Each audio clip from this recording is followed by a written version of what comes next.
বৃহত্তর সোনাতলা গ্রামবাসীর উদ্যোগে একটি বিশাল মানববন্ধন। আপনারা জানেন যে গত শুক্রবারে এই জায়গায় এই সোনাতলা গ্রামে ফাহিমার লাশ, 4 বছরের ফুটফুটে শিশু ফাহিমার লাশ এখানে মিলেছিল এই তাদের বাড়ির পাশে পুকুর পাড়ে।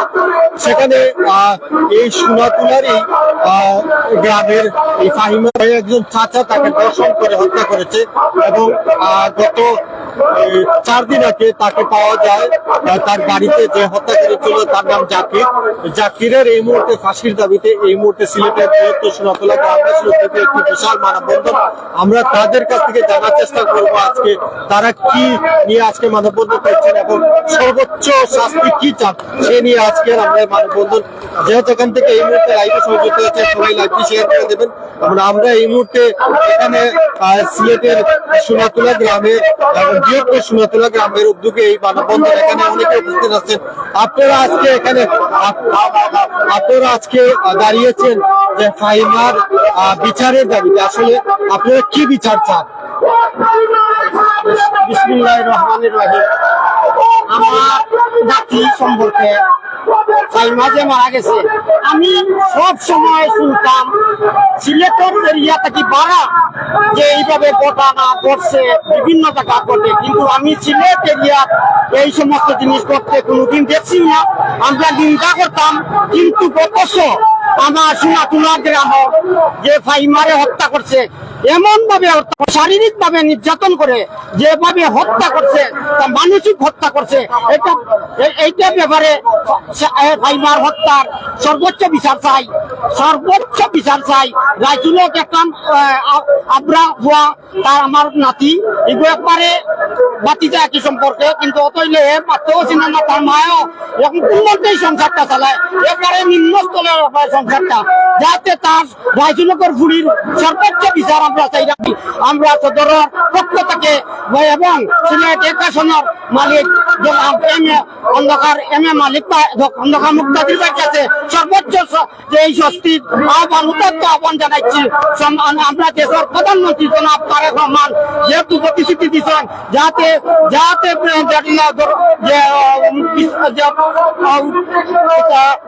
এরপরে যাতে আমরা এই সমস্ত জুয়া খেলা, তীর খেলা, এই সমস্ত মাদক ব্যবসা, সমস্ত জিনিসে টলারেন্সে দেখব, তাতে আমরা সর্বোচ্চ দাবি আমরা অত্যন্ত আহ্বান করছি সোনাতলার পক্ষ থেকে, এবারে রাসুলের পক্ষ থেকে আমরা অতনন্দ আমরা যে প্রধানমন্ত্রী যাতে নজরে যায়, এই রাসুল হত্যার যে জাতির হত্যাকারী জাতির প্যানাল তার বড় সর্বোচ্চ সকলের ফাঁসি চাই। দর্শক, আমরা এই মুহূর্তে অবস্থান করছি সিলেটের বৃহত্তর সদর উপজেলার যে 8 নং কান্দিগাঁও ইউনিয়নের সোনাতলা গ্রামে, যেখানে আমরা দেখতে পাচ্ছি বৃহত্তর সোনাতলা এলাকার একটি বিশাল মানববন্ধন। সেই মানববন্ধনে আসলে বৃহত্তর সোনাতলার হাজার হাজার মানুষ সেখানে দাঁড়িয়েছেন। ফাহিমাকে যে নির্যাতন করে যে জাকির তাকে মেরে ফেলেছিল, তার সর্বোচ্চ শাস্তির দাবিতে এই মুহূর্তে আমরা দেখতে পাচ্ছি বৃহত্তর সোনাতলা গ্রামের উদ্যোগে একটি বিশাল মানববন্ধন। সেখানে 4 বছরের শিশু যে কিনা আসলে এখন পর্যন্ত তার বুঝ হয়নি, তাকে এরকম নির্যাতন করে যে মেরে ফেলেছিল সেই জাকির। সেই জাকির একজন মাদক ব্যবসায়ী আমরা যতটুকু জেনেছি, আর সেই মাদক ব্যবসায়ী এবং মাদক সে সেবন করত। সেই জাকির আজকে পুলিশের হাতে ধরা খেয়েছে এবং আজকে 4 দিন আগে সে ধরা খেয়েছে এবং ধরা খাওয়ার পরে এখন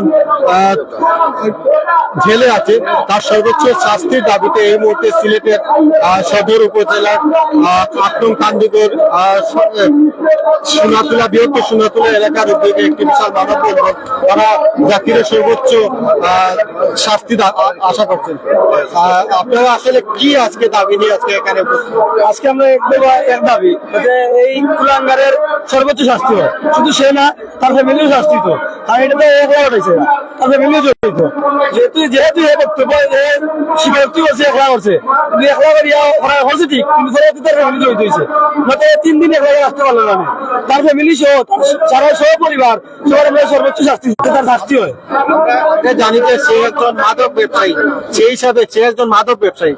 মাদক ব্যবসায়ী এতদিন ধরে মাদক ব্যবসা করছেন, সেই হিসেবে আপনারা এখানে আগে প্রতিবাদ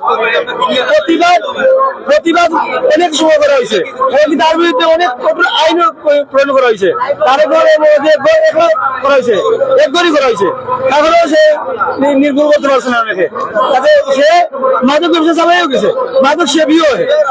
আমরা চাই আমরা এলাকা থেকে মাদক যদি নির্মূল না হয়, তাহলে এইরকম আরো অনেক পাইমা করতে হইব। আমরা চাই না আমরা এরকম আরো কোনো পাইমা জ্বালাইতাম। পাইমা আর এখন বাতিছি, আমি পাইমা সব ছোট কাছা। ঠিক আছে, ধন্যবাদ। আমরা আসলে এখানে যারা আছেন সবাই আসলে ফাহিমার যে গৌরব বুঝে আসলে সবাই এসেছে, সবাই ফাহিমার যে হত্যাকারী জাকিরের সর্বোচ্চ শাস্তির দাবিতে এই মুহূর্তে উপস্থিত আছেন। আমরা এই মুহূর্তে আপনার কাছ থেকে বিদায় নিচ্ছি। সবাই ভালো থাকবেন, সুস্থ থাকবেন। আসসালামু আলাইকুম।